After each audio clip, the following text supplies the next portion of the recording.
అక్రమ మైనింగ్ చేయటమే కాకుండా జిలిటిన్ స్టిక్స్తో పేలుళ్లకు పాల్పడుతున్నారని ఈ పేలుళ్లు కలిపి వేయాలంటూ ఇక స్థానిక కాలనీవాసులు ఆందోళన చేపట్టారు. ఘటన మహబూబాబాద్ జిల్లా కేంద్రంలో చోటు చేసుకుంది. జిల్లా కేంద్రానికి కూతవేటు దూరంలో తాళ్లపూసపల్లి రహదారిలో ప్రధాన రహదారి పక్కనే స్థిరాస్తి వ్యాపారులు అక్రమంగా కొండలు గుట్టలు జిలిటిన్ స్టిక్స్తో పేలుళ్లకు పాల్పడ్డారు. దీంతో భారీ శబ్దాలు రావడంతో ప్రజలు భయాందోళనకు గురయ్యారు. దీంతో పేలుళ్లను నిలిపివేయాలనుకుంటూ నిరసన వ్యక్తం చేశారు.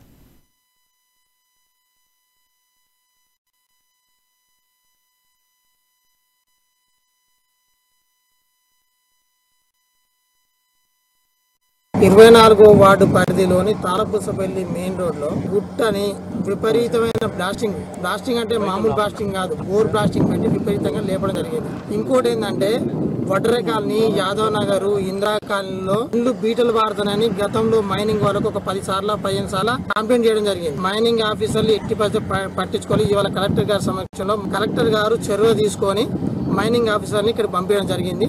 దాని మీద సర్వే నడుస్తుంది. ఇమీడియట్లీ ఇక్కడ ఉన్న వెహికల్స్ అన్ని సీల్ చేయాలి. ఎన్ని ఇళ్లకు బీటలు వారినాయి, ఎన్ని ఇళ్లు ఖరాబ్ అయిన వాటికి రికవరీ ఖచ్చితంగా గవర్నమెంట్ నుంచి మాకు కావాలి. నెంబర్ 1.